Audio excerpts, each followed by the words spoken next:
les saluda la doctora Beltrán y estamos con nuestro segmento Un Encuentro Político. Esta noche, edición especial con Miriam Wilcher. Miriam Wilcher estará presente como co-host de este show y vamos a tener el honor de presentarles a el doctor Juan Francisco Benemelis, que nos va a estar acompañando. El tema de esta noche será el socialismo y comunismo en Latinoamérica, bueno, en el mundo prácticamente, y en los Estados Unidos. Así que yo quisiera darle la bienvenida a Miriam. Miriam es una persona muy especial. Vamos a estar trabajando juntas en varios programas y quiero que sepan que para los que no la conocen, Miriam fue aquella mujer, si se recuerdan al principio, al inicio el presidente Trump, una mujer que subió al escenario y que el presidente dijo, somos latinos por Trump y estamos apoyando al presidente Trump y todo eso. Y hay un segmento que vamos a estar mostrando para refrescar la memoria a aquellas personas que la llegaron a ver en aquel entonces. Y Miriam se ha convertido en una figura muy, muy importante para la administración Trump. Ella ha escrito, inclusive ha sido la autora de, creo que más de 5 libros que hablan no solamente de la administración Trump, hablan de Trump como persona, hablan de la era Trump, hablan del socialismo, hablan de una cantidad de cosas que, bueno, ella misma nos indicará un poquito más, nos dará un poquito más la información acerca de sus libros. Y entre las dos vamos a presentar al doctor Juan Francisco Benemelis. Hola Miriam, ¿cómo estás? Hola. Desde Las Vegas, nos estás acompañando desde Las Vegas. Un honor tenerte aquí conmigo y la verdad bien, pero bien feliz que vamos a estar haciendo este proyecto juntas. Así es. Pero cuéntanos un poquito, que la gente que no te conoce o que no se acuerde de ti pueda saber un poco más de ti. Cuéntanos. Claro que sí. Mira, fue en el 2015 cuando tuve la oportunidad creo que es, primero que todo, creo en Dios, tengo mis valores, soy muy conservadora. Totalmente. Y Dios me presentó al presidente Trump. Yo había tenido la oportunidad de estudiar todos sus libros, de haber tenido una compañía pequeña de café y flores de Colombia, es mi país natal, y a partir de ahí, en un sueño lo vi que él casualmente me había abrazado, había tenido la oportunidad de verlo. Le comenté a mi esposo al día siguiente y me dijo, estás loca. ¡Qué bárbaro! Este es un sueño profético. Sí, y al otro... He soñado montones de veces con él y todavía no lo conozco. Y al otro día tuve la oportunidad de verdad conocer al presidente Trump. En ese entonces él me invita a la tarima a subir ahí. Era casi la única hispana en 1,600 personas. Wow. Y él apunta y me dice, me invita a subir a la tarima, y de ahí empecé a tener la oportunidad de saber quién era ese hombre tan brillante. Hombre verdaderamente un caballerazo, un hombre que tocó mi corazón, un hombre que lo estimo, lo admiro y lo aprecio. Lo mismo a su amada esposa Melania, una mujer muy linda por dentro y por fuera, una persona muy mística, que la gente no sabe eso, una persona muy espiritual.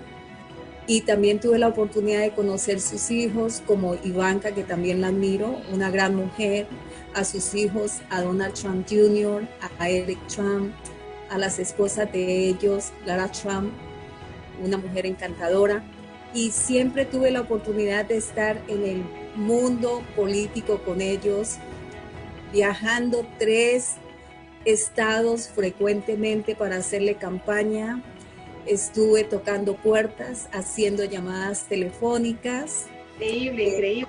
No, sé inclusive, Miriam, que has sido invitada a la Casa Blanca muchísimas veces, has estado en muchas reuniones y fiestas de la Casa Blanca y los conoces a un nivel mucho más cercano que todos nosotros, que simplemente somos seguidores de él. Así es, pero como primero que todo veo el ser humano de un gran corazón, un gran hombre. No veo el asunto de ese dinero con que todo el mundo es ese amor a ese dinero, sino lo veo como persona, como un ser humano encantador, muy bueno, excelente presidente, excelente hombre. Una pregunta que te quiero hacer porque yo quiero, o sea, como que tumbar esto desde la entrada. ¿Es racista el presidente? No es racista, imagínate, imagínate, yo soy brownie. Con mi cabello negro, que nunca me he quitado mi cabello natural. Así que es un hombre, no, para nada, absolutamente no. Él no tiene nada de eso. Esa terminología viene casualmente del socialismo comunismo. No viene de un capitalista, no viene de un hombre que es tan cerca de Dios, un hombre que es bueno. Y recuerda este libro que es muy importante. Claro, claro. América primero y grande de nuevo. Aquí está absolutamente todo lo que es ese hombre grandioso. Qué maravilla, qué maravilla. Es algo maravilloso, lo escribí en español cuando tenía esa pasión, amor y pasión por ese hombre tan brillante, un hombre que admiro, a su familia, que todo lo ha hecho muy bien, a sus hijos los ha educado también. Mira, ha sacado a todos los hijos adelante. Yo admiro esa familia. Sí, de una manera brillante. Miriam, hay un mito que me gustaría también reventar en este momento, aprovechando que te tengo aquí. Y yo creo que esos 10 minutos que... Ya va. Necesito sacarme esta espina. Habían dicho que después que tú viste al presidente, le apoyaste, que a ti te habían deportado. Cuéntanos esto. Bueno, mira, yo tuve la oportunidad de que este libro, que está en inglés también, America First and Great Again, muchos periodistas me invitaron para que pudiéramos hablar del libro, tanto en las cadenas del habla hispana como de habla anglosajón. Desafortunadamente, la doctora Polo, ella fue una de las primeras Telemundo que estaba deportada. Nunca he sido deportada, a mucho honor. Me siento muy feliz de ser ciudadana, bueno, de nacimiento colombiana, pero me nacionalicé en Estados Unidos. No te creas, de una forma fácil. Por todo, yo creo que llegué a pagar hasta casi $20,000 con todos los trámites y todas las cosas que se hacen en la fila, casi como 16 años para llegar a ser ciudadana americana legalmente. No es fácil cuando estamos en una lista, cuando respetamos la constitución de un país y hacemos todo legal. No es justo que digan que estoy deportada, porque no es así. Nunca te deportaron, ni Trump te deportó. Lo único es que he trabajado muy duro para llegar a donde estoy. Claro, me encanta que podamos aquí en cámara, pues, como quien dice, bust. Esa mentira que la ¿cómo se llama? La media maliciosamente creó acerca de ti porque la intención es hacer que los latinos odien al presidente, esa es la verdad. Inventar que es racista, inventar que deporta, inventar una cantidad de cosas que están haciendo una campaña totalmente negativa contra el presidente. Eso lo sabemos. Y es parte de todo este movimiento socialista del que vamos a hablar hoy. Pero bueno, vamos a entrar ahora a presentar, ¿qué te parece? Al doctor Benemelis, gran amigo tuyo. Oh, sí, mi admiración y respeto para el doctor Juan Felipe Benemelis. Un hombre brillante, un genio, y siempre Dios me ha colocado en el camino gente muy brillante, como el presidente Trump y como el doctor Juan Felipe Benemelis. Se merece todos los honores porque es un ícono en el mundo hispano, desde México hasta España, la gran contribución que ha hecho a Estados Unidos y al mundo entero. Y más que tú, doctora Beltrán, va a decir quién es el doctor Juan Felipe Benemelis. Un poquito, me voy a poner los anteojos porque viste que ya no veo. Eso está bien. Así que bueno, fíjate, tengo acá un poquito de su biografía y dice, el doctor Juan Felipe Benemelis es una figura genial en diversas ramas del pensamiento y la actividad humana. Ha escrito más de 70 libros, ¿qué tal? Y cientos de ensayos. Sus temas recorren la política, el terrorismo, el espionaje, la historia, el arte, la ciencia, la poesía, los temas raciales y de la mujer, la etnografía y la filosofía, tema de su actual colección. Su obra primordialmente es ensayística, pero ha incursionado en la novela y la poesía. Es crítico literario y de política, es pintor con más de 70 obras creadas, es un gran escritor, pero igualmente es un gran visionario dotado de un poder de análisis y síntesis extraordinario. Es el autor más prolífico y enciclopédico de la cultura hispana. ¿Qué tal? Tenemos una eminencia, es el doctor Benemelis. Sobresaliente, vasto, hondo y preclaro es el análisis del contexto global de nuestro tiempo que denota su filosofía sobre el humano y la civilización. Benemelis es un filósofo natural y ante talento renacentista, real y raro. ¡Qué increíble! Nacionalidad cubana, es nacido en Cuba, ¿correcto?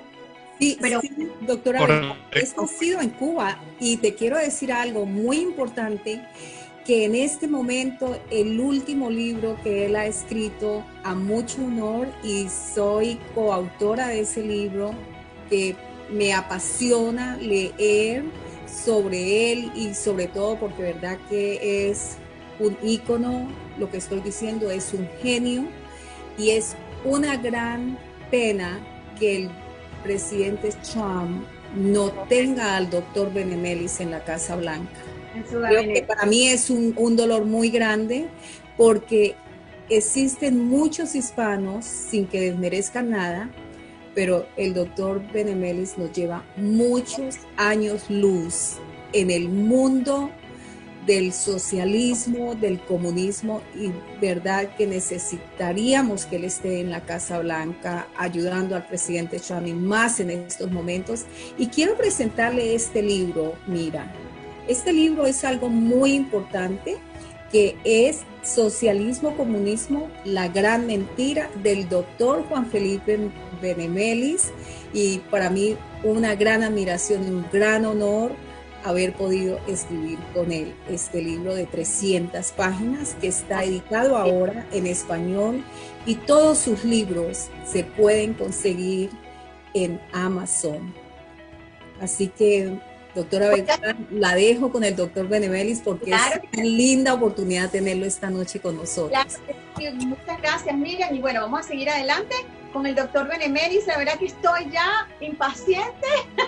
Claro que sí. El doctor Benemelis, bienvenido.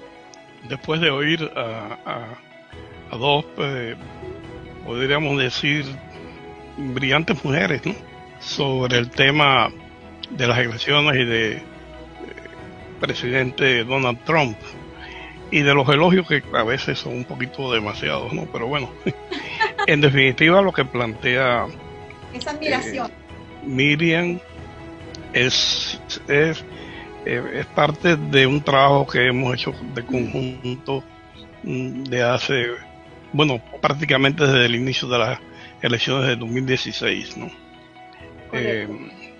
Quería puntualizar el tema del libro del socialismo, comunismo, o sea, la gran mentira. ¿Por qué la razón de este libro? Y es la gran sorpresa que hubo y que hay en Estados Unidos, de cómo es que resurge el tema del socialismo cuando supuestamente existió un bloque soviético y se esfumó prácticamente en los años 80. Bueno, eso desde el punto de vista que planteamos en el libro corresponde al tema de que había dos cosas de la Guerra Fría: la disolución del bloque soviético por un lado pero eso no implicó la disolución de la doctrina marxista-leninista. ¿Por qué? Porque ese es un bloque soviético que se sostenía con una ideología.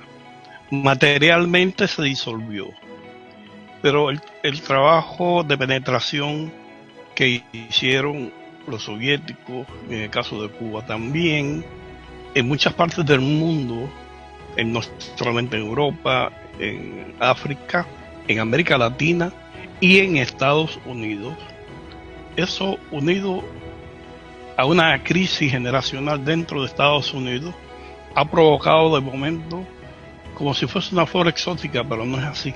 Es el resultado de una subestimación del hecho ideológico. Hemos planteado de que el Islam no es nada sin el Corán y el cristianismo no es nada sin la Biblia y el judaísmo. Correcto, y entonces quedó este libro que no está escrito, pero que se llama marxismo-leninismo y que ha planteado una guerra ideológica, que es lo que tenemos en este momento en Estados Unidos. Bueno, vamos a tomarnos un pequeño break y vamos a ver algunos anuncios, algunos comerciales, y regresamos en un par de minutos con el doctor Benemelis, que nos va a estar hablando en este momento de la visión general del socialismo, África y Arabia, y las diferencias entre el socialismo y el comunismo. Inmediatamente después de los comerciales ya regresamos.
De estos pequeños comerciales y estamos de nuevo en un encuentro político, edición especial con Miriam Witcher esta noche.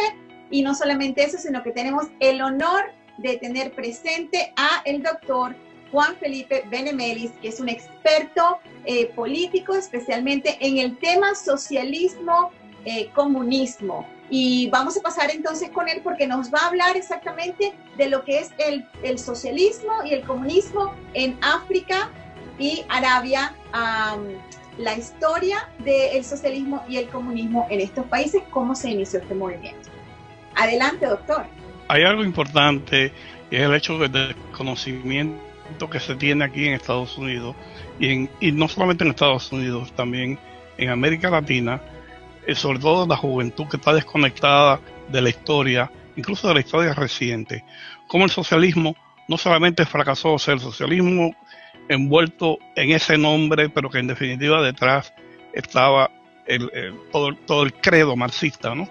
Como ese experimento no fue solo el del bloque soviético, de los 24 países que se desmoronaron, se desmoronaron 22, sino que incluso a raíz de la descolonización en África y en el Medio Oriente, en el cual yo estuve presente como diplomático y recorrí muchos de esos países, que en la implementación del socialismo, como por ejemplo en el caso de Ghana, Guinea, Mali, Tanzania, Somalia. Cuando se instauró el socialismo, eso fracasó totalmente en 4 o 5 años. Igual en el Medio Oriente, con el partido Baas sirio, que por ejemplo Hafez al-Assad es un socialista, eso se desconoce, su partido es un partido socialista, marxista, ¿entiendes? Cómo todo eso también se desmoronó. El ejemplo de la instauración de esta doctrina en un hecho político estatal, ha sido un fracaso absoluto. ¿Qué ha sucedido? La generación del 70, 60, 70 en Estados Unidos, con su antinorteamericanismo, el hecho de la educación primaria y universitaria que ha sido ideológica dentro de Estados Unidos, eso por otro lado, la disolución en parte de la familia en este país. O sea, ha habido elementos por los cuales la juventud, desatendida incluso por los padres, encuentra como si fuese algo muy exótico el hecho de la palabra socialismo. Y los que lo han propuesto, como los partidos demócratas, el Partido Institucional Demócrata, que no es el Partido Demócrata, sino es un partido que asume el marxismo, del cual es parte Bernie Sanders, sencillamente. Sí están buscando la implementación en Estados Unidos de un régimen que reemplace al capitalismo. Y eso por todos los websites que se puedan leer, las revistas Jacobino, en fin, todos los medios que ellos tienen para esta juventud, están creando una minoría joven que no solamente presenta un peligro actual, sino qué va a suceder después de 4 o 5 años después. O sea, porque siempre ese germen ya está inoculado, ¿entiendes? Por eso que es una guerra ideológica, o sea, que no se ha asumido por parte de Occidente.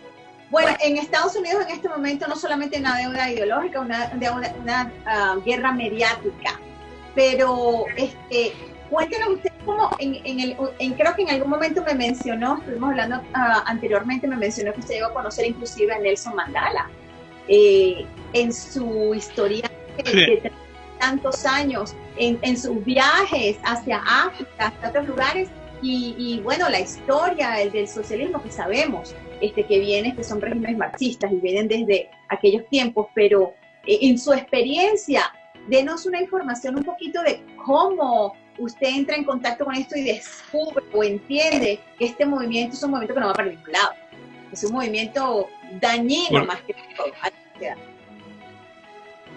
Es que hay dos elementos fundamentales, tanto en el bloque soviético como en la actualidad. En el caso de la actualidad, en el caso del bloque soviético, los soviéticos no podían proyectar una ideología que estaba muy desprestigiada. Entonces, sucede la Revolución Cubana, que supuestamente tiene un halo revolucionario, etcétera, y a través de todos los medios de propaganda, todos los medios de instrucción, hay una imagen que se vende tanto en África como en el Medio Oriente, como incluso en Europa e incluso en Estados Unidos. Y esa imagen es aprovechada por los medios cubanos del régimen de Fidel Castro para penetrar y promover todo aquello que pueda en ese momento confrontar con Estados Unidos, pero a partir de una visión marxista y socialista. Muchos de los días yo estuve en África en todo ese periodo, y muchos de esos dirigentes, por ejemplo, como Kwame Nkrumah, como el mismo Boumediene, como Nelson Mandela, incluso hasta Malcolm X estuvo envuelto en aquella época en África cuando nosotros estábamos por allá, el mismo Nasser, todos estos movimientos, todos estos líderes veían en La Habana de Fidel Castro, el Vaticano de la ideología marxista-leninista del comunismo y del socialismo. Eso no se ha disipado. En la actualidad, China es un coloso económico que presenta retos, pero China no vende ideología. Quien vende la ideología conjuntamente con China es La Habana.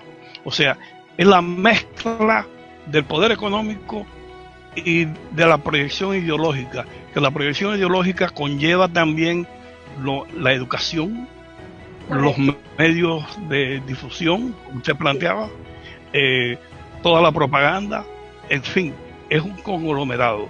Y eso se mantiene no solamente en el ámbito latinoamericano, donde Cuba es una gran influencia decisiva y tiene más poder de convicción política en el continente que Estados Unidos, sino no solamente ahí, también en África y en el Medio Oriente.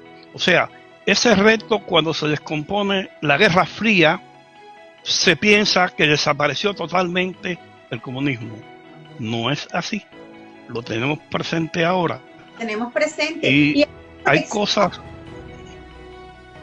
Perdón, hay una conexión entre el movimiento religioso musulmán y el comunismo. Hoy en día, inclusive. No sé cuándo empezó esta conexión, pero se puede ver claramente que están como trabajando en conjunto. ¿Usted qué opina de eso? Porque hay un enemigo común. Y hay un enemigo común que es Estados Unidos.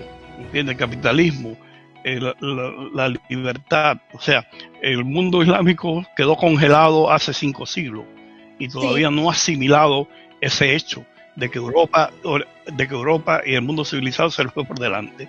Y esa es una gran crisis espiritual que ellos tienen. En el caso de Estados Unidos, hay cosas que, por ejemplo, quienes han estado envueltos, quienes han vivido, quienes han proyectado en los antiguos países comunistas, tienen la percepción de saber cuáles son los objetivos que se están moviendo. Hay cosas muy, muy serias que se están provocando en Estados Unidos. Por ejemplo, cómo se logra la asunción del poder por los bolcheviques en la Unión Soviética, en Rusia en aquel momento. Algo muy parecido está pasando aquí. O sea, primero, uno de los objetivos de los bolcheviques fue neutralizar la policía en Moscú y San Petersburgo. Eso está sucediendo aquí. Lo otro es Lo otro es moverse de forma ilegal alrededor de que poner en crisis la Constitución. Eso está sucediendo aquí. Con el movimiento de que quieren abolir la Constitución porque es muy vieja la excusa.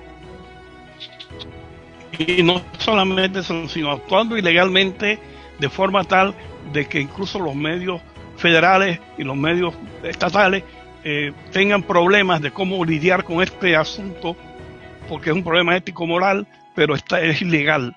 O sea, esa es una vía por la cual se va llevando hasta un momento en que pueda propiciar unas elecciones y dar un golpe de Estado. Eso es lo que se hizo en Rusia.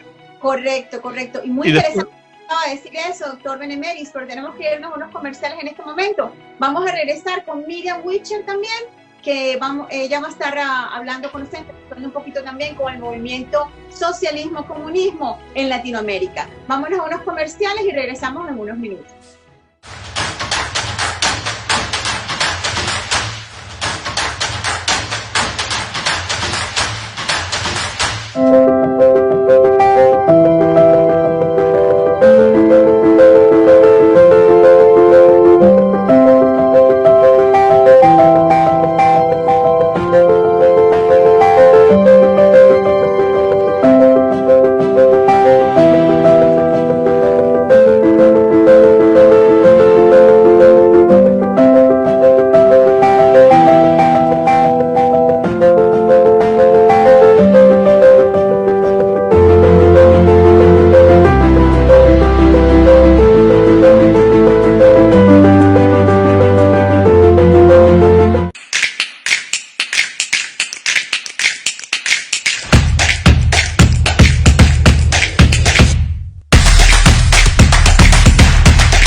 Una vez más esta noche con el encuentro político y nuestra edición especial con Miriam Witcher, donde tenemos el invitado de honor, el doctor Juan Felipe Benemelis. Continuamos entonces con el socialismo en Latinoamérica, y para esto quiero dejar a mi amiga, mi querida amiga y co-host esta noche, Miriam Witcher. Miriam.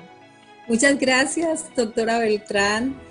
Para mí es un gran honor, un gran placer estar en este programa esta noche y tener la oportunidad de presentar nuevamente al doctor Juan Felipe Benemelis, un gran amigo, un gran ser humano, un genio en el mundo de la política, en el mundo de las letras, en el mundo del arte, en el mundo de la filosofía y un gran experto en el socialismo, comunismo a nivel mundial. Así Correcto. Que esta noche tengo para el doctor Juan Felipe Benemelis una pregunta muy especial que todo el mundo la está esperando desde México hasta España y las islas del Caribe. Un tema que nos hace sentir inseguros, miedosos, que no podemos dormir 24 horas, 7 días a la semana. Este monstruo de lo que es el socialismo-comunismo. Y tenemos esta pregunta tan importante que es para él: el socialismo-comunismo en Latinoamérica. Doctor Juan Felipe, ¿qué va a suceder con esta situación? Cuéntanos, los micrófonos son tuyos. Como tenemos tantos países ya en comunismo en Latinoamérica. Así es. Hasta Teddy Roosevelt consideraron la seguridad nacional de Estados Unidos de América, y incluyendo a América Latina. O sea, América Latina era parte de la seguridad nacional de Estados Unidos, hasta Teddy Roosevelt. Ahí hay un salto que llega hasta esta administración, que está mirando a América Latina de una forma que tradicionalmente, desde Wilson hasta ahora, no se había mirado. Y es: América Latina es parte estratégica de Estados Unidos, no solamente desde el punto de vista económico, no solamente desde el punto de vista político, sino también como parte de la nación americana. Si no se ve de esta forma, no se entiende por qué han sucedido todos los fracasos en América Latina y todos los experimentos fallidos del socialismo. Porque con la Revolución Cubana de 1959, era una revolución marxista socialista, aprovecha este error, podríamos decir, de la política norteamericana y se expande por todo el continente. Estados Unidos sale de la Segunda Guerra Mundial mirando hacia Europa, fundamentalmente. Y claro, teniendo la contradicción enorme con la Unión Soviética. Pero los soviéticos incluso se dan cuenta de la ventaja que tienen con el comunismo en Cuba y cómo pueden entrar por el traspatio de Estados Unidos. O sea, desde el punto de vista de una proyección a largo plazo, Estados Unidos está obligada fundamentalmente a mirar y ver a América Latina de una forma totalmente diferente, como no se ha hecho hasta ahora. Eso sí fue aprovechado por parte de Fidel Castro y de Che Guevara, y llevaron primero la idea de introducir el marxismo en América Latina a través de la vía violenta.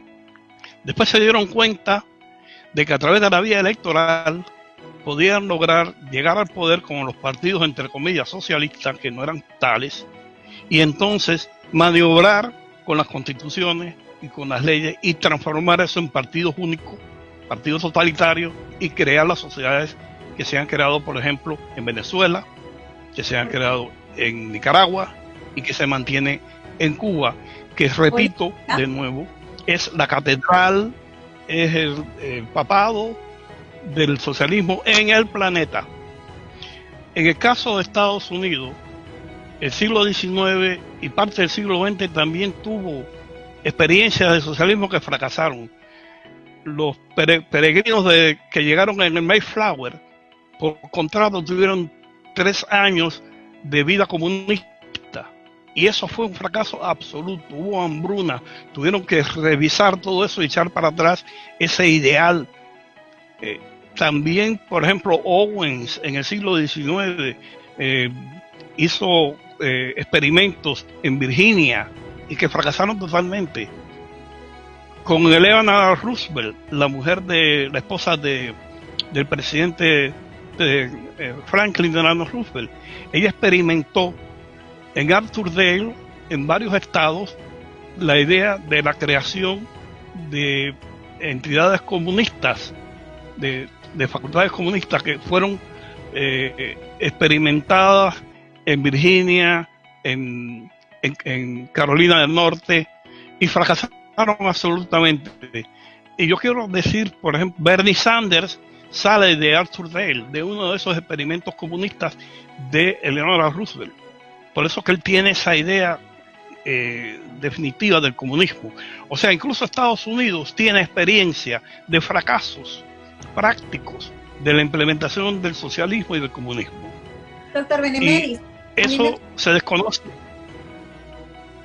Discúlpeme, a mí me gustaría hacerle una pregunta. Termine con su idea, por favor, y me gustaría hacer una pregunta cuando termine con su idea. No, lo que iba a decir precisamente que el hecho del desconocimiento de la historia, porque en Estados Unidos prácticamente ya no se estudia historia, y hay un lapsus mentis totalmente, y eso es peligroso, ¿entiendes? Ha sido peligroso, y ese es el resultado que tenemos en este momento. No hay experiencia histórica.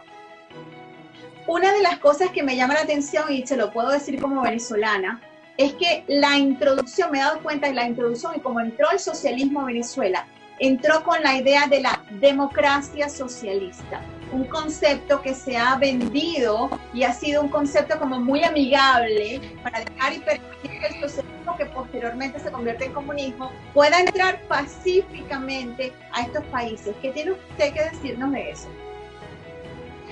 Primero, es una contradicción, porque el socialismo no es democrático y la democracia no puede ser socialista.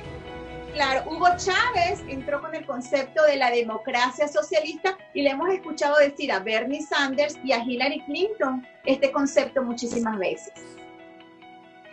Es una manipulación deshonesta, y en el caso de Hugo Chávez y de Maduro, la idea parte de La Habana a partir del hecho de que después del 80 y en principio del 90 había que utilizar la vía electoral. Chávez fue escogido y puesto directamente por Fidel Castro. Eso es notable, eso todo el mundo lo conoce. En el caso de Estados Unidos, Bernie Sanders es deshonesto al plantear eso, porque incluso él ha planteado en entrevistas anteriores que su ideal es, en el caso de Estados Unidos, la apropiación de la banca norteamericana, la apropiación, la estatalización de las empresas fundamentales de producción de Estados Unidos, y a partir de eso, o sea, ya teniendo un leviatán estatal con marxista comunista, porque eso es precisamente la conformación del Estado como entidad económica y como entidad de servicio es lo que da pie al totalitarismo marxista. Y esa es una idea que él ha expuesto muchas veces. Además, nunca le he oído... Hugo Chávez usó esto en Venezuela cuando aplicó el exprópiese, ¿se recuerda? Él llegaba a una compañía privada, como decir aquí, por ejemplo, entre la Ford o entre la Nissan o entre cualquier compañía, y decía exprópiese, todo el mundo para afuera, y votaba a todos los empleados, dueños, CEO, todo el mundo, y tiraba entonces gente de su gobierno a manejar esa empresa. Es el mismo concepto. Mira, quiero decirte lo siguiente. Desde mi punto de vista, tiene que haber una renovación en Estados Unidos y en América Latina también, pero fuertemente en Estados Unidos en estos momentos, que es donde estamos enfocando, de todo el sistema educacional que ha sido proyectado ideológicamente, sobre todo de primaria y universitaria. Es increíble cómo, yo he hablado con muchos universitarios, en ninguna universidad de Estados Unidos se puede hablar en contra de Cuba. Y es increíble. Todos los departamentos de humanidades, el caso de Cuba se tiene como un caso claro. Al desaparecer Cuba como ejemplo faro, entre comillas, del socialismo, que supuestamente no es el comunismo de la Unión Soviética, pero que es falso, porque sí lo es. Desaparece. Si eso desaparece, se disuelve en América Latina en gran parte, y en gran parte en Estados Unidos, el faro que ellos pueden usar como ejemplo. Yo no he oído nunca a los abanderados de la propuesta socialista en Estados Unidos hablar mal de Nicaragua, hablar mal de Cuba o hablar mal en caso de Venezuela.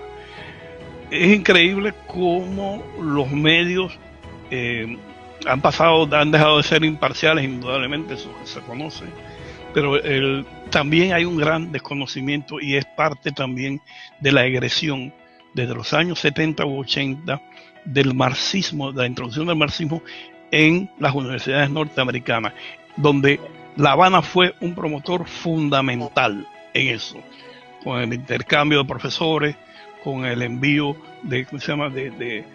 también de profesores, y en el caso también de Estados Unidos, por ejemplo, movimientos como el Black Power, ese movimiento fue creado en La Habana, financiado por Fidel Castro, financiado por la Dirección General de Inteligencia, y yo puedo nombrar nombres y todo, por La Habana.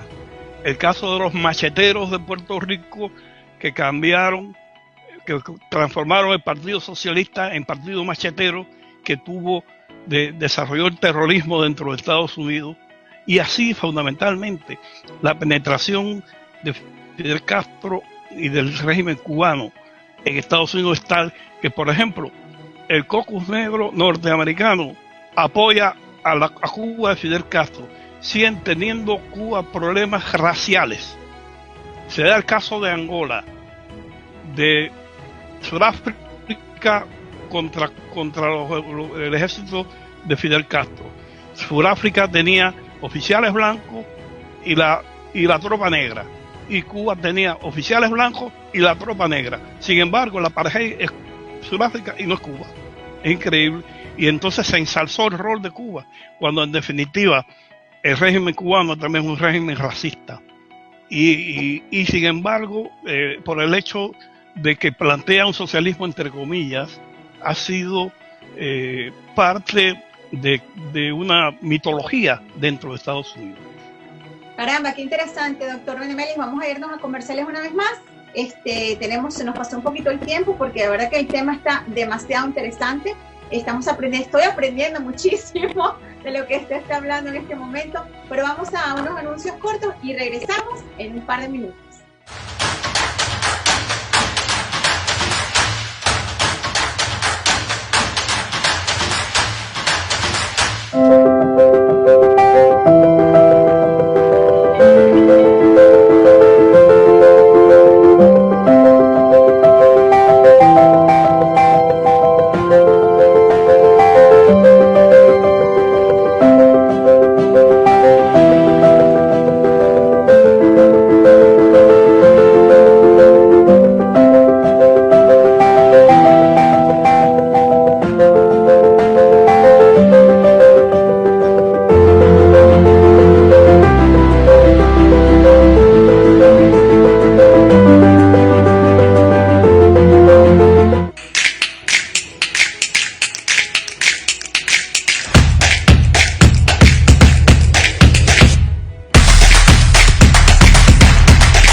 Estamos aquí en edición especial, un encuentro político con Miriam Wischer y nuestro invitado de honor, el doctor Juan Felipe Benemelis, experto en política, socialismo y comunismo. Doctor Benemelis, pues aquí vamos una vez más, pero antes de eso quiero pasarle a mi co-host, que es a Miriam Wischer, que tiene unas preguntas muy interesantes. Vamos a estar hablando del socialismo y comunismo en los Estados Unidos. Miriam. Sí, Doctor Benemelis, es una pregunta, no es una pregunta, es del pueblo colombiano que lo estima muchísimo, lo admira y Colombia siempre te recuerda con mucho cariño.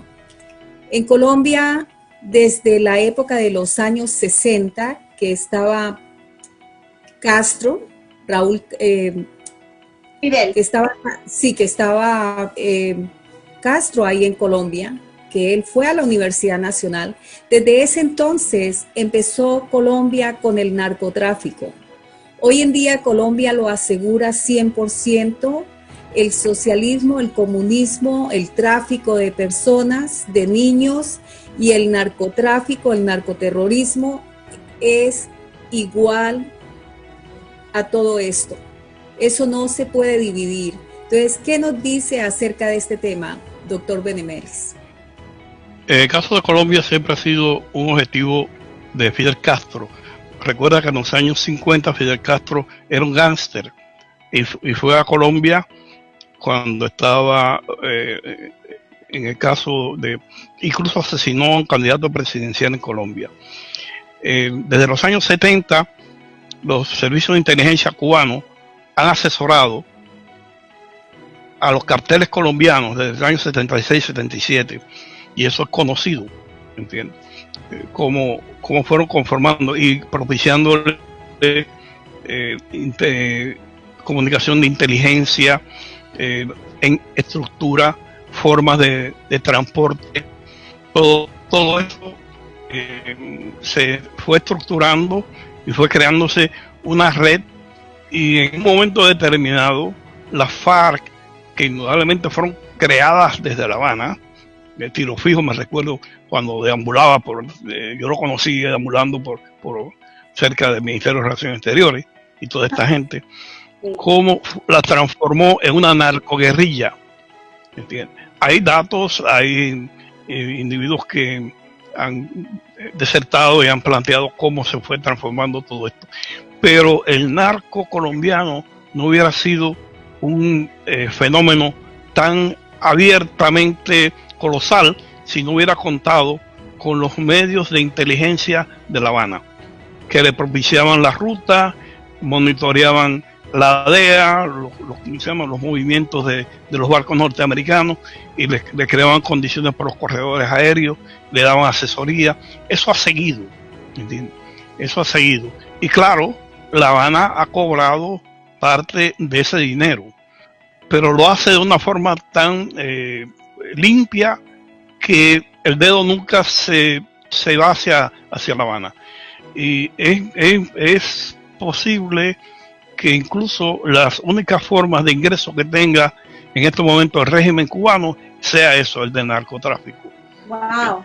Claro, uno de los elementos por los cuales ellos están contando con crear una situación favorable en Colombia es precisamente cómo han manipulado los acuerdos de paz.